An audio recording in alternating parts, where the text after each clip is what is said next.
Bonjour.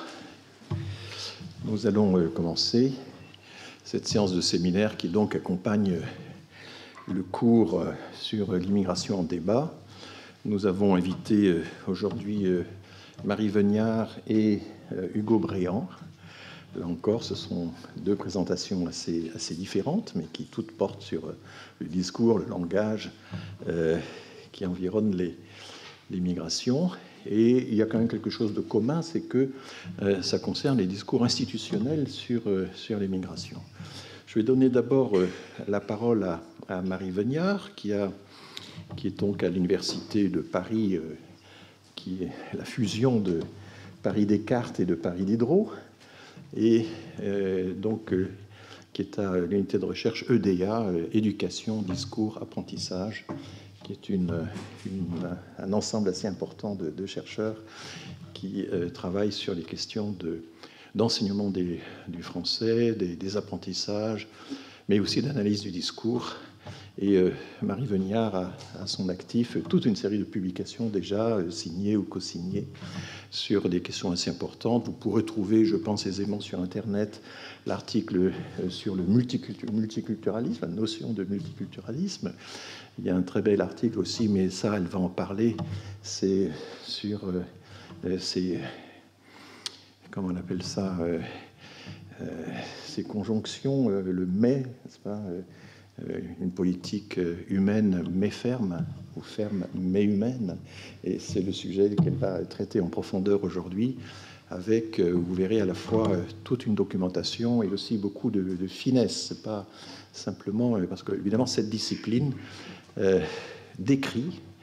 Elle ne consiste pas à dénoncer, elle ne s'appuie pas sur une idéologie pour dénoncer des pratiques. Elle décrit d'abord comment fonctionnent les discours des politiques sur ces sujets-là. Et au fond, ça nous apprend, ça nous arme en quelque sorte pour déceler les procédés qui sont utilisés par les détenteurs du discours officiel, mais qui en même temps doivent essayer de capter évidemment l'attention d'un public en misant sur un certain nombre d'évidences partagées, comme on l'a expliqué déjà lors du cours de vendredi dernier. Donc voilà ce que fait Marie Veniard. Alors Hugo Bréant, qui va lui succéder immédiatement après, est actuellement doctorant à l'INED, l'Institut d'études démographiques. Pardon ? Postdoctorant, bien sûr, postdoctorant. Pardon. Donc, ça fait déjà 2 ans, hein, c'est ça ? Voilà. Et bien sûr, il a fait sa thèse de longue date. Et notamment, il a étudié le vocabulaire institutionnel, les justifications apportées par les institutions sur la politique migratoire. Et alors, c'est une question intéressante qu'on va pouvoir lui poser. Il y a assez peu d'institutions qui ont des discours positifs sur l'immigration, mais il se trouve que les organisations internationales font partie de celles-là. Et vous allez essayer de nous montrer un peu comment fonctionne cette rhétorique, qui se veut positive sur les migrations, mais qui évidemment va complètement à rebours du discours le plus répandu sur les migrations dans le débat public actuellement. Mais vous avez étudié bien d'autres sujets, vous avez travaillé sur les migrations de retour notamment, vous êtes une référence sur un certain nombre de sujets comme cela, vous avez travaillé aussi sur la mobilité sociale accomplie à travers les migrations. C'est une des questions qui vous intéresse au sein de l'Institut Convergence Migration, auquel vous êtes affilié, de même que Marie Veniard. Donc je vous cède la parole. Marie, vous pouvez vous prendre place. Voilà, merci. Hop, je vais profiter pour enlever mon masque du coup. Bonjour. Merci François pour cette introduction qui pose déjà un petit peu les bases du positionnement qui va être le mien aujourd'hui, c'est-à-dire un positionnement descriptif, ce qui n'exclut pas d'autres prises de position sur le discours après, mais ce qui suppose une phase d'analyse un petit peu technique avant toute prise de position. Les linguistes sont un peu des éplucheurs de syllabes, donc voilà, si vous en êtes d'accord, on va ensemble éplucher quelques syllabes. Je voudrais commencer par deux exemples que vous avez devant vous. Vous m'entendez bien? Oui, c'est bon? Ouais. Voilà, donc le premier, à 6 mois de la présidentielle, Marine Le Pen a présenté mardi les contours de son référendum pour combattre l'immigration. La France restera-t-elle la France? Où sera-t-elle? A interrogé la candidate du Rassemblement national en présentant son projet de loi pour refondre, emporter... excusez-moi, j'ai coupé et du coup, il y a... Voilà, bon, je reprends la citation. Hein. La France restera-t-elle la France? Où sera-t-elle emportée dans le torrent non maîtrisé de gigantesques flux migratoires qui balayeront notre culture, nos valeurs, nos modes de vie? Ah oui, bon, excusez-moi, c'est un copier-coller malencontreux. Voilà, donc en tout cas, cet énoncé-là, qu'on peut comparer avec le second, qui est un tweet du compte député La République En Marche au moment de la discussion sur la loi Asile et Immigration en 2018. Ce soir, début de l'examen du projet de loi Asile dans l'hémicycle Assemblée nationale pour une approche réaliste et équilibrée des questions migratoires entre humanisme et pragmatisme, humanité et responsabilité. Il va de soi que de ces deux exemples, l'un d'entre eux, le premier, apparaît plus extrême que l'autre, le second qui affiche au contraire une position se revendiquant de la modération. Beaucoup de travaux ont porté sur les exemples du premier type, mais c'est moins le cas de ce second type d'exemple. Et c'est sur ce second type d'exemple que je vais concentrer ma présentation. Ce que je voudrais dire aujourd'hui est relativement circonscrit.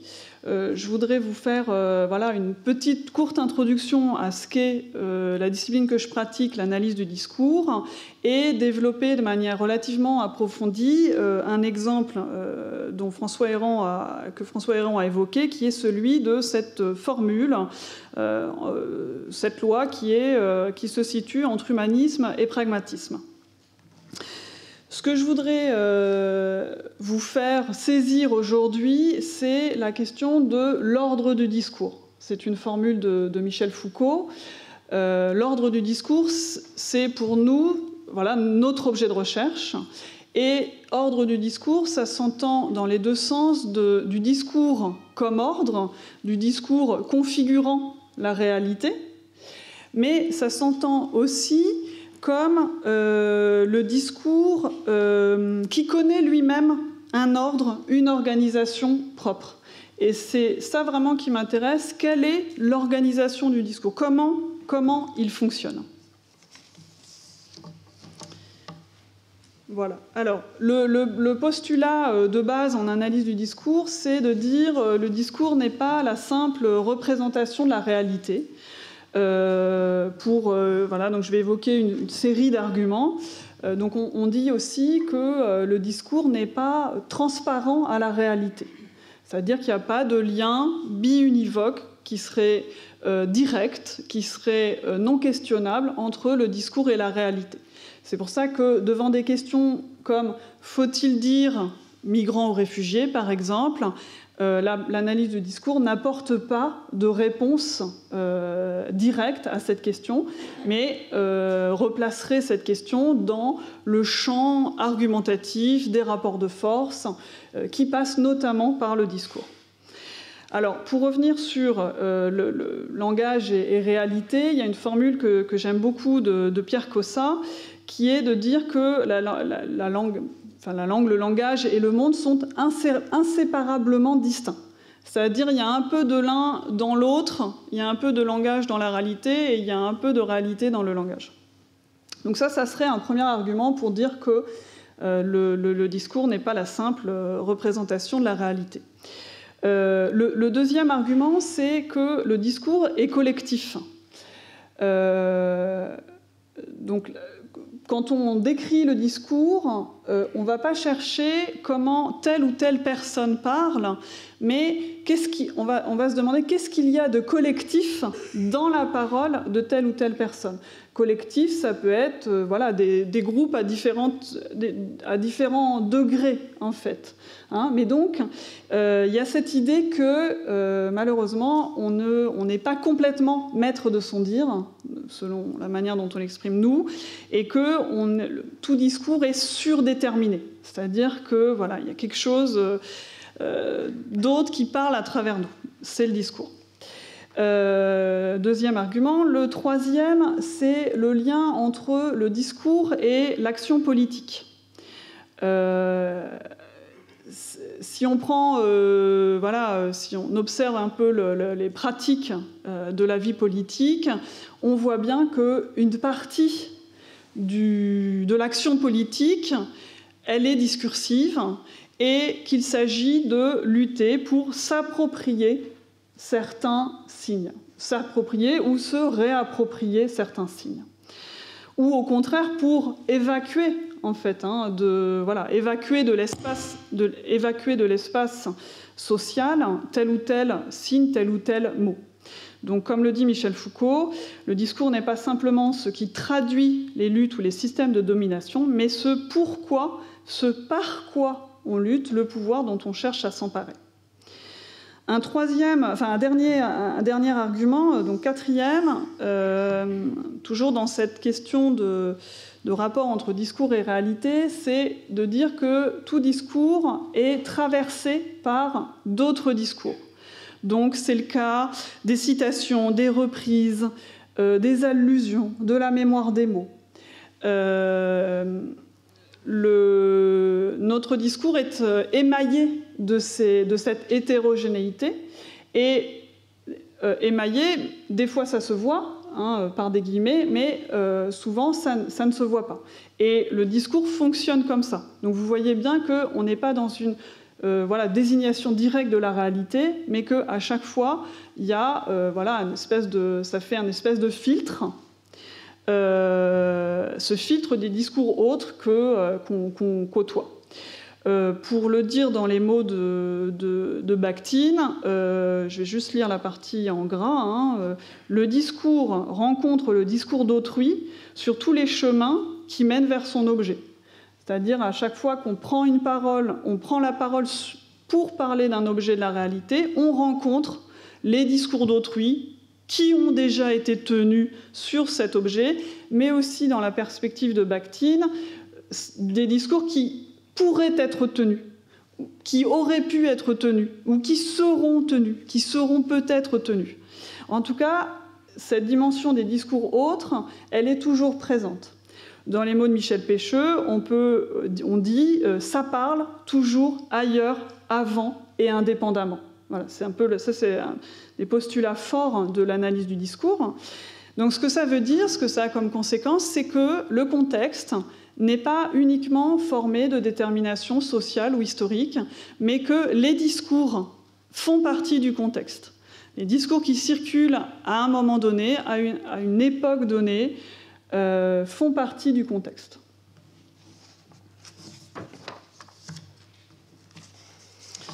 Donc au final, la problématique de l'analyse du discours, c'est d'étudier la manière dont est produit le disciple. Le disciple, ça va être ce qui peut et doit être dit à un moment donné. Qu'est-ce qu'on peut dire ? Au sens où, pour les raisons que je viens de citer, le locuteur n'est pas libre, complètement maître de son dire. Et donc ça va se faire à travers un autre postulat assez fort, qui est que les formes linguistiques comptent. Et qu'on ne dit pas la même chose en disant autrement, en employant d'autres mots. Voilà. Donc, finalement, la question de l'analyse du discours, vous voyez bien qu'on ne peut pas se satisfaire d'une méthodologie qui serait d'aller voir dans le dictionnaire le vrai sens des mots et puis peut-être de le comparer avec le sens que dont les locuteurs ont fait usage. On considérera que le sens est une production sociale située. Et située à l'intersection de trois types d'influences qu'on va regarder et essayer de ne pas séparer: la structure linguistique, les conditions de production historiques et politiques, et donc le troisième facteur, les interactions subjectives. Donc la structure linguistique, ça va être la langue, le système, la grammaire, si vous voulez. Les conditions de production historique, sociale, politique, c'est ce qu'on peut appeler le contexte. Et les interactions subjectives, voilà, les interactions entre sujets telles que, dans le sens, ce qui revient à dire que même si là, moi, je monologue, vous avez été présent dans la préparation de mon exposé, et donc vous êtes dans mon texte, quoi, si vous voulez. Voilà. Alors, c'est tout ce que je dirais sur l'analyse du discours. Je ne voulais pas faire trop long. Je voudrais passer maintenant à quelques éléments assez rapides sur les travaux qui ont porté sur les discours extrêmes sur les migrants. Donc on parle aussi, enfin extrêmes, ça peut être aussi les discours, tout simplement les discours médiatiques en fait. Voilà, donc il y a une grande littérature sur le fait que la représentation des immigrants dans les médias est largement négative. Ça passe par divers procédés. Je vais juste en mentionner deux et en illustrer un. Le premier, ça va être les métaphores. Les métaphores qui sont utilisées sont celles de la maladie, de l'invasion, de la guerre, par exemple, entre autres. Et si vous regardez cet exemple, vous avez là, vous voyez un exemple d'un quotidien britannique qui dit on a pu affronter Saddam Hussein, mais on ne peut pas arrêter des envahisseurs sur nos rivages. La Grande-Bretagne abandonne le combat sur l'asile. Donc là, on a des métaphores guerrières, la métaphore de l'invasion. Et en fait, si on regarde, donc j'ai repris le premier exemple que j'ai cité, de Marine Le Pen cité dans Le Point, et on retrouve ces mêmes métaphores quand elle dit le référendum pour combattre l'immigration. Donc combattre, ça évoque la métaphore de la guerre. Et c'est intéressant aussi de dire le référendum pour combattre l'immigration. Enfin, voilà, ça fait un peu un mélange des registres. Donc combattre, on voit la métaphore aussi, une métaphore qui est très présente, c'est la métaphore des liquides. Donc le torrent, les flux, pareil. Baléron, on a une métaphore de la destruction. Voilà, donc c'est des métaphores qui sont très très stabilisées. Cette représentation négative, elle peut aussi venir du fait que les causes des migrations sont peu développées, ou alors présentées de manière confuse, ou sans contextualisation, par exemple, sans parler du changement climatique, ce genre de phénomène. Au niveau des métaphores, en fait, il y a quelque chose d'intéressant, c'est qu'elles sont assez stables. Là, je projette un graphique tiré d'un article de Charlotte Taylor, et elle a comparé donc une série de métaphores, donc par exemple celle des liquides qu'on a vu, le torrent, l'inondation, etc. Et on voit en fait qu'elle apparaît, donc là c'est uniquement dans le Times, mais dès 1850, et qu'elle est stable tout au long de la période. De même que la métaphore un peu plus au milieu, là, la métaphore de l'objet. certaines métaphores, comme celle des animaux. Donc les animaux, ça va être... il y a deux types de lexicalisation. Ça va être soit le troupeau, où on les a rassemblés, mais c'est des mots en anglais, c'est le mot troupeau lui-même, ou des mots qui évoquent la question des animaux et voilà, du rassemblement spécifiquement pour ce type d'animaux. Et c'est aussi la métaphore de la vermine. Et donc vous voyez que ce qui est intéressant, c'est qu'en fait, elle est donc dans les années 20 et 30, elle est présente, cette métaphore des animaux, et elle réémerge en 2010. Voilà, donc elles sont assez stables. Donc là, finalement, il y a une assez grande unanimité des chercheurs pour dire que voilà, les discours dans les médias sont assez négatifs, ce qui pose la question des discours institutionnels. Alors, je ne vais pas trop développer la définition, mais je donnerai 2-3 caractéristiques qui portent sur la question du discours. Donc, je reprends une définition de Claire Auger qui parle de discours autorisés au sens où ce sont des discours qui font autorité sans s'imposer par la force. C'est-à-dire qu'ils font autorité parce qu'ils se présentent comme des discours présentant un surcroît de crédibilité. Ce sont des discours qui jouent non pas sur la force, mais sur la confiance. Et c'est ça qui... voilà, et c'est l'éthos qui est incarné, quoi. Donc la question, c'est comment vont être formés les énoncés pour que ces énoncés, ces phrases, suscitent la confiance, suscitent l'adhésion, sans recourir à une pression, une obligation, mais suscitent l'adhésion par la confiance et la crédibilité. Alors, il y a 2 phénomènes qui sont mentionnés dans la littérature. Donc là, je pense aux travaux d'Alice Krieg-Plank et de Claire Auger. La première manière de rendre des énoncés acceptables, ça serait de réduire la diversité des énoncés possibles. Et ça passe par le figement. Toutes ces expressions, le figement, donc la stabilisation de certaines formules du type économie de la connaissance, développement durable, ou pour les migrations, peut-être que vous avez déjà entendu cette séquence qui est des migrations ordonnées et sûres, par exemple. Donc le fait de diffuser des segments comme ça préconstruits, c'est du prêt à parler si vous voulez, ça va permettre de réduire la diversité de ce qu'on peut dire, en fait. Ça passe aussi par le figement, non pas des formules, mais du sens. Là, ça va être le travail qui est opéré, par exemple, dans les glossaires. Dans les glossaires qui servent...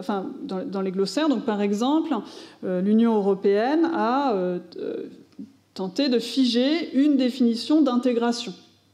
Et cette définition, donc c'est plusieurs formulations, mais enfin ça peut être un processus réciproque d'acceptation mutuelle entre migrants et sociétés d'accueil. Vous voyez, donc en figeant non pas le mot, voilà, il circule depuis les années à peu près 80 dans les discours institutionnels sur l'immigration, mais le sens en particulier. Le deuxième aspect qui va m'intéresser aujourd'hui, c'est d'effacer la conflictualité. C'est-à-dire que les discours institutionnels vont utiliser différentes techniques pour effacer les traces de dissensus. Et vous voyez que c'est quelque chose qui est très important, notamment dans les institutions basées sur le multipartisme, puisqu'en fait, il faut toujours qu'il y ait un consensus et que tous les pays soient le plus d'accord possible. Voilà. Et donc, tout ça, ça conduit les institutions à développer un ethos paradoxal, qui va être un ethos d'autorité, mais qui va chercher à s'imposer sans recours à la force. Voilà, je vais directement je vais pas, passer à l'étude de cas et on va s'intéresser à la dialectique humanité-fermeté dans les discours du gouvernement français en 2017-2018 au moment de la promotion et du vote de la loi Asile et Immigration. Donc vous avez là quelques extraits de ce qui est donc ce que nous on appelle un corpus, différents énoncés qui comportent ces séquences. Donc je vais les lire en partant de votre gauche. Donc un tweet d'Emmanuel Macron. Dans ce contexte, il nous faut raison garder, ne rien perdre de notre coopération, ne rien perdre de notre principe et agir pour des solutions efficaces et humaines. En dessous, on a Gérard Collomb, qui était donc ministre de l'Intérieur.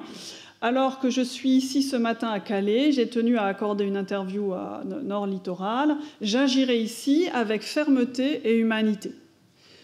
En haut, de l'autre côté, à propos donc du texte de loi, ce texte qui allie humanité et fermeté offrira une meilleure intégration à ceux qui fuient les persécutions, tout en renforçant l'impérative maîtrise de notre immigration.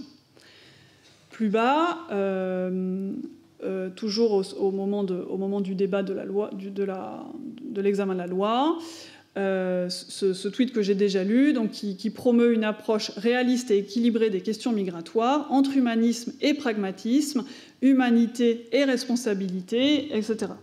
Donc vous voyez que là, en fait, il y a quelque chose qui est figé, enfin relativement figé, et qui est répété.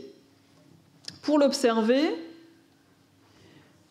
j'ai constitué un corpus qui, ça c'est un peu technique, mais enfin qui comporte l'analyse de différents discours d'Emmanuel Macron et de Gérard Collomb, donc deux pour chacun, et puis donc là ces discours-là qui ont été analysés dans leur exhaustivité, et puis une série de tweets, de documents institutionnels, d'écrits plus anciens pour voir un petit peu la circulation de la formule. Bon, je vais appeler ça une formule. Cette formule, je ne vais pas parler de son début, mais c'est un peu une quête des origines un peu vaine, j'y reviendrai à la fin, mais c'est quelque chose qu'on trouve dès les documents de campagne. Donc vous avez sur votre gauche un extrait d'un document de campagne d'Emmanuel Macron, « Fier d'être français, exigence et bienveillance ». Dès juillet 2017, dans un discours à Orléans qui a été prononcé lors de cérémonies de naturalisation, on peut lire « C'est ce travail qui compte, que nous devons conduire avec autorité et humanité, avec générosité et pragmatisme. » Un peu plus loin, c'est une question de dignité, c'est une question d'humanité et d'efficacité là aussi. Là aussi, l'humanité se conjugue avec l'efficacité. Alors, vous pourriez me dire, ça se répète, est-ce que ça ne serait pas des éléments de langage ? Vraisemblablement. La catégorie de l'élément de langage, cependant, c'est une catégorie des communicants politiques, donc de professionnels de la communication politique. Et cette pratique, alors en analyse du discours, c'est vrai qu'on définit la communication comme une pratique visant à favoriser la reprise d'énoncés, à anticiper la reprise d'énoncés.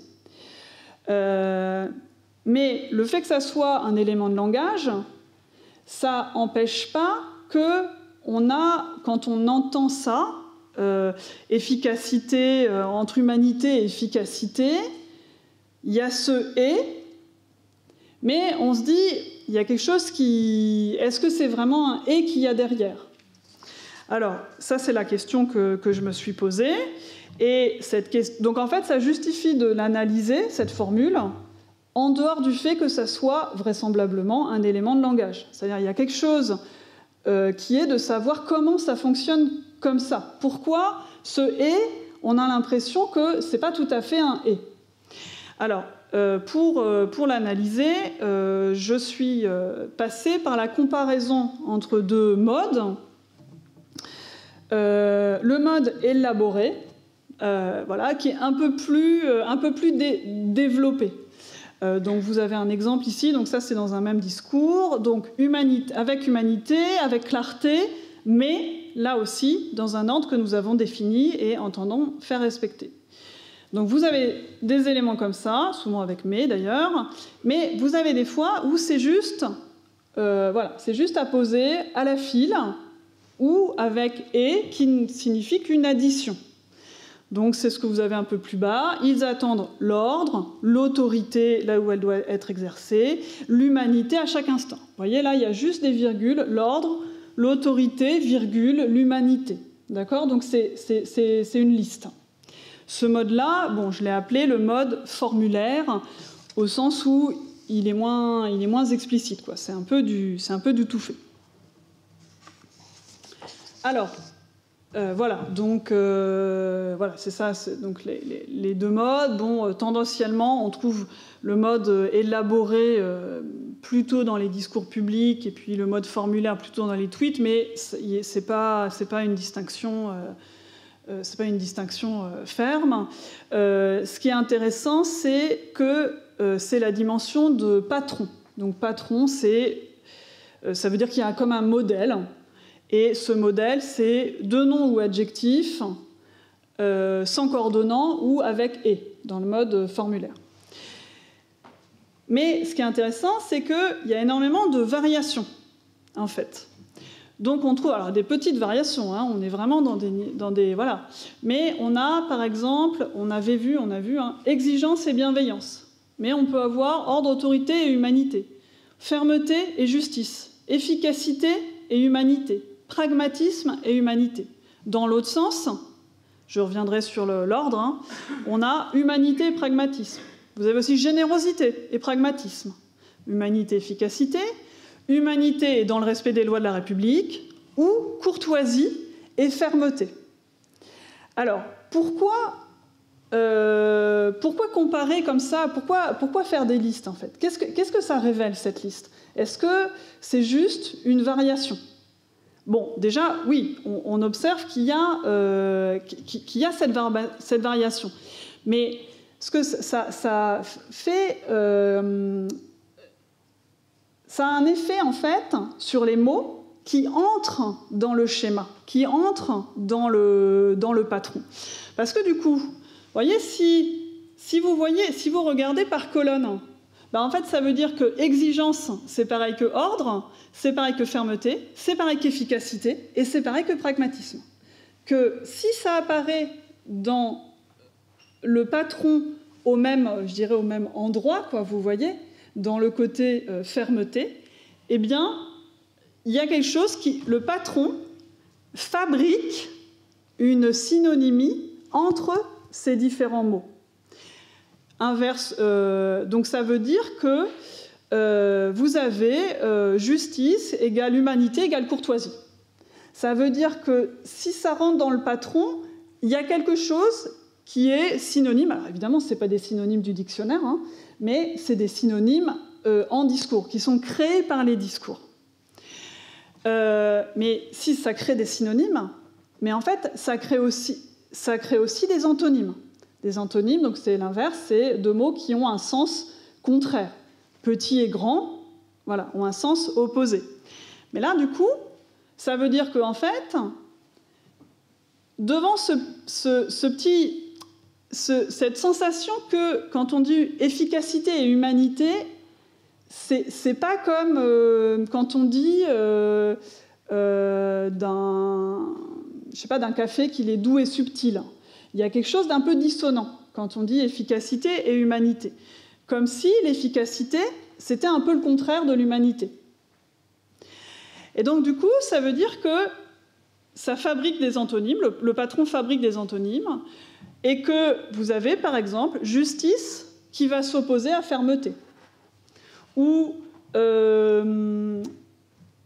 efficacité s'opposerait à humanité, pragmatisme s'opposerait à humanité, ou pourquoi pas, courtoisie s'opposerait à fermeté. Vous voyez qu'il n'y a rien dans la langue, dans le système, dans le dictionnaire qui dit courtoisie et fermeté, ce sont des antonymes. Et donc ça va être un effet du patron, du fait que dans ce contexte-là, alors attention, parce que c'est dépendant du contexte, c'est-à-dire que dans ce moment-là, 2017-2018, quand on met ce type d'adjectif accolé par le coordonnant « et », se crée un effet d'opposition entre les deux adjectifs. Et donc là, vous voyez que c'est proprement un effet du discours. Je parlais de l'ordre du discours, c'est bien une production du discours. Et donc ça n'a rien à voir avec la réalité, ce n'est pas imposé par la réalité, ce n'est pas motivé par la réalité. Et incidemment, ça fait que le sens des mots est modifié, en fait. Parce que si vous opposez humanité, par exemple, à efficacité, vous voyez que, incidemment, vous redéfinissez ce que c'est que l'humanité. L'humanité, c'est une série d'actions, mais qui se définissent surtout par le fait que ce n'est pas efficace. Incidemment, vous redéfinissez aussi efficacité, c'est une série d'actions, un état de choses, qui se caractérise par le fait d'être tout sauf humain, enfin humanitaire. Voilà, donc les deux termes se redéfinissent mutuellement. Vous aurez noté également l'absence du nom humanitaire dans ces listes, j'y reviendrai un petit peu plus tard. Alors, d'où vient l'effet de malaise, en fait ? L'effet de malaise, il vient du fait que, en fait, derrière ce « et », ce n'est pas un « et », c'est une concession. Et ça, on le voit en regardant les modes élaborés. C'est le « mais » qu'on a cité tout à l'heure. Comment ça fonctionne, la concession ? Il y a un argument A, et on oppose à cet argument A un argument B qui va être plus fort que l'argument A. Donc, je reprends le premier exemple, l'exemple 3, là. Il y a un devoir d'humanité, mais il y a aussi le devoir de respecter la loi de la République. Okay ? Et donc, ce que crée la concession, c'est une hiérarchie entre ces deux éléments. L'exemple, je reprendrai un exemple classique d'argumentation qui est ce restaurant est bon mais cher. Si ce restaurant est bon mais cher, vous n'allez pas y aller, par exemple. Mais si le restaurant est cher mais bon, là, la qualité de la nourriture justifie d'y aller. Donc ça veut dire qu'en fonction de la place de l'élément, la conclusion que vous défendez n'est pas la même. Okay ? Donc, voilà. Donc là, en fait, devoir d'humanité, c'est l'argument A, et devoir de respecter les lois de la République, c'est l'argument B, et ce qui l'emporte, disons, c'est l'argument B. Okay ? Alors, ce qui se passe aussi, c'est que cette concession, elle est dialogique. Alors qu'en fait, ce qui se passe, c'est que c'est pas simplement il y a un argument A et il y a un argument B, mais tout ça c'est pris dans un système d'interaction dont j'ai parlé au début, en fait. Donc, en fait, pour verbaliser la séquence de la concession, ça serait « vous me dites A, mais moi je vous réponds B », grosso modo. Et on trouve dans les textes, si vous regardez le premier exemple, l'allusion en fait au fait qu'il y aurait des gens qui diraient A et il y aurait des gens qui diraient B. Donc par exemple, premier exemple, vous le savez, donc c'est Gérard Collomb, cette question est très souvent caricaturée dans une opposition factice entre les tenants de la générosité et les tenants de la fermeté. Donc ça veut dire qu'il y a des discours qui sont tenus à propos... il y a des discours qui sont tenus par des groupes qui disent « moi je suis plutôt A, moi je suis plutôt fermeté, moi je suis plutôt humanité ».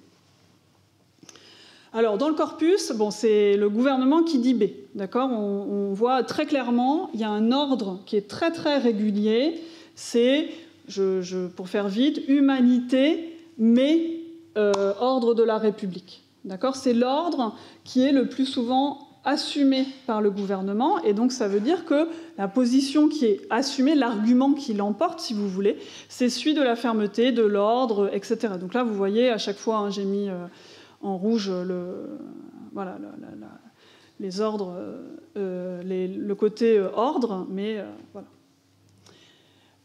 Alors, donc c'est le gouvernement qui dit B. Bon, ok. Maintenant, qui dit A ou à qui le gouvernement fait-il dire A? Parce qu'en fait, tout ça, c'est une construction discursive. Déjà, alors bon, forcément, on va se douter, c'est des positions un petit peu de gauche, qui sont à qui on attribue la positionnement A. Mais des fois, il y a des indices un peu plus fins. Et si vous regardez dans ce texte-là, vous avez la question de l'accueil inconditionnel, donc l'accueil inconditionnel dans l'hébergement des femmes et des hommes, etc. Et donc c'est ça qui est contesté qui est mis en balance, accueil inconditionnel, qui est mis en balance avec l'esprit de responsabilité. Et accueil inconditionnel, c'est une expression qui est dialogique et qui renvoie voilà, au vocabulaire des associations d'aide aux personnes migrantes.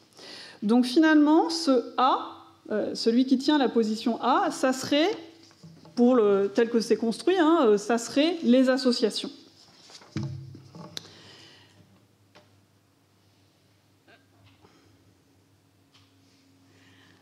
Alors, bon, je vais rapidement évoquer cette question. Effectivement, donc vous voyez que pour que tout ça fonctionne, il faut qu'il y ait...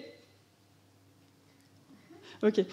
Il faut qu'il y ait, en fait, qu'on pense voilà, nous on parle d'interdiscours, mais que circule en fait dans notre communauté discursive un énoncé qui serait dans notre système politique partisan. On ne peut pas à la fois se revendiquer de la valeur d'humanité et de la valeur de responsabilité.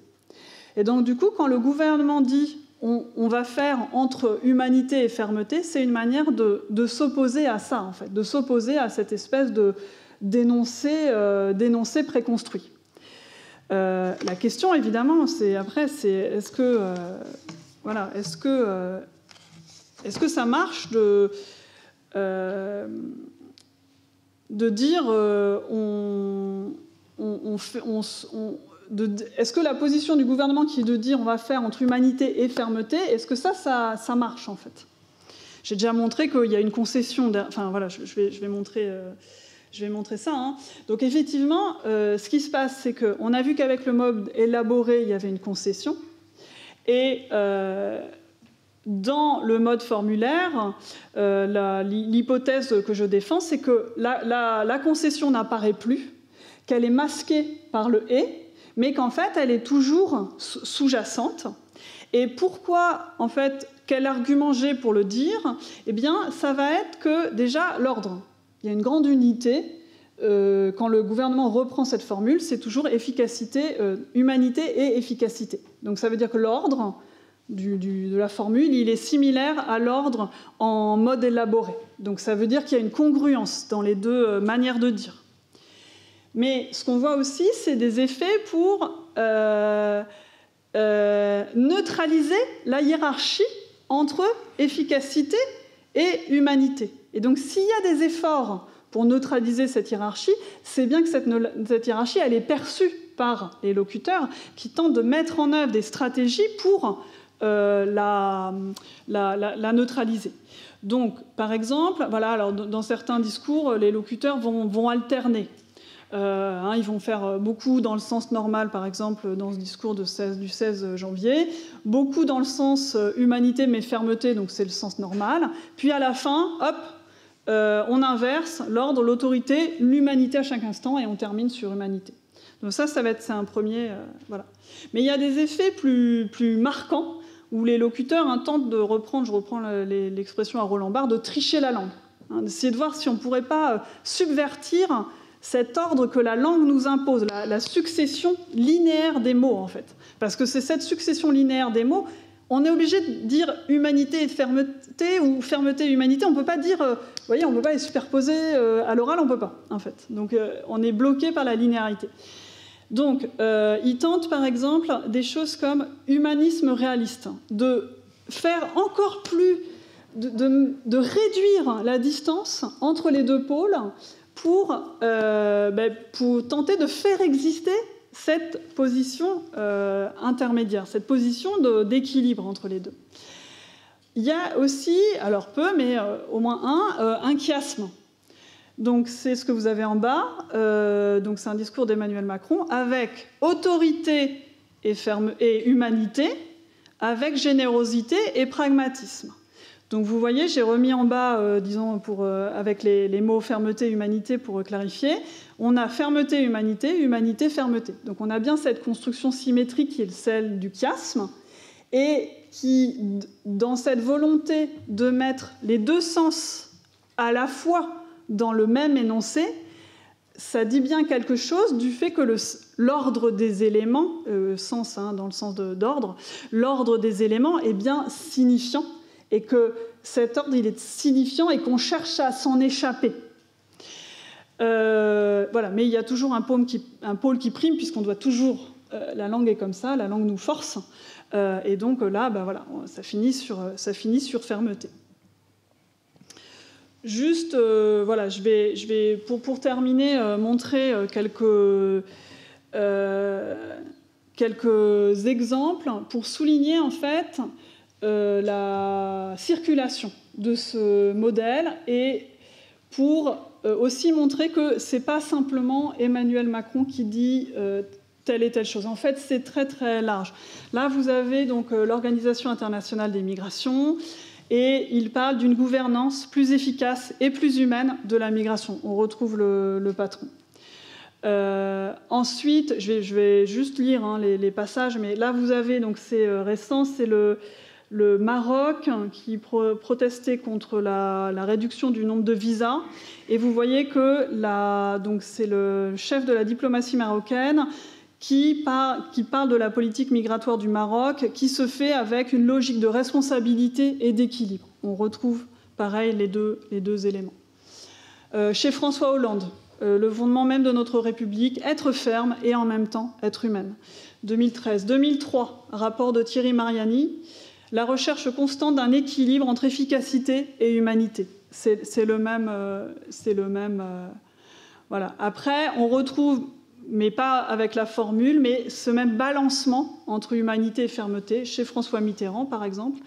Ce qui est hors la loi et clandestin nous contraint de le refuser. Rien ne nous interdit donc de l'expulser. Rien ne nous interdit de le faire dans des conditions qui marquent le respect que l'on doit à tout être humain. Au XIXe siècle, c'est l'accueil des réfugiés, les secours accordés par la générosité française au milieu des circonstances impérieuses sont nécessairement temporaires.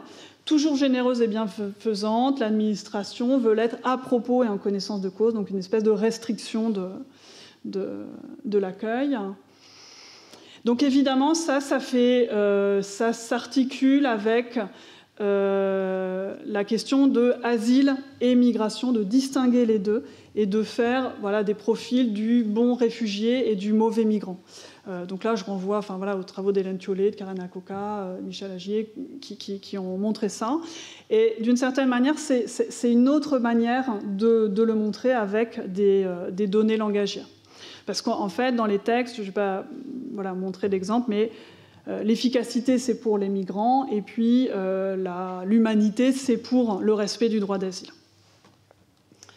Mais pour compliquer les choses, je voudrais souligner que, en fait, ces formats de deux adjectifs qui vont avoir un sens opposé dans les discours, en fait, on les trouve très, très fréquemment, notamment dans le discours publicitaire. Donc, le matelas ferme et accueillant. Être joli, être confortable, l'excellence du vin quotidien, le café doux et fort. Voilà. Un quartier calme et vivant. Bon, des fois, voilà.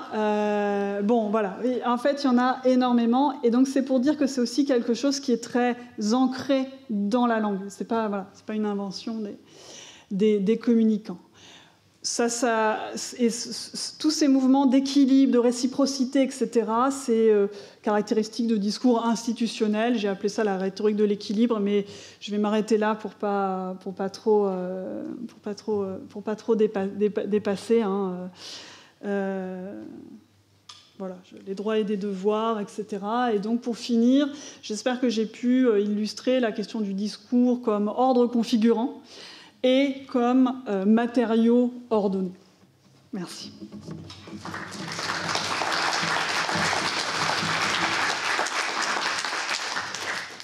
Merci, donc merci beaucoup Marie, en mettant cette échappée finale qui nous montre à quel point ce discours dans la langue, hein, vous êtes plutôt du côté du discours de l'argumentation dans la langue que de l'argumentation dans le discours, d'une certaine manière. Enfin, vous faites une fusion un peu des deux, hein, c'est ça. Voilà. On en parlera tout à l'heure, parce qu'il y a deux écoles, en quelque sorte, qui se sont longtemps distinguées, qui maintenant se sont rapprochées.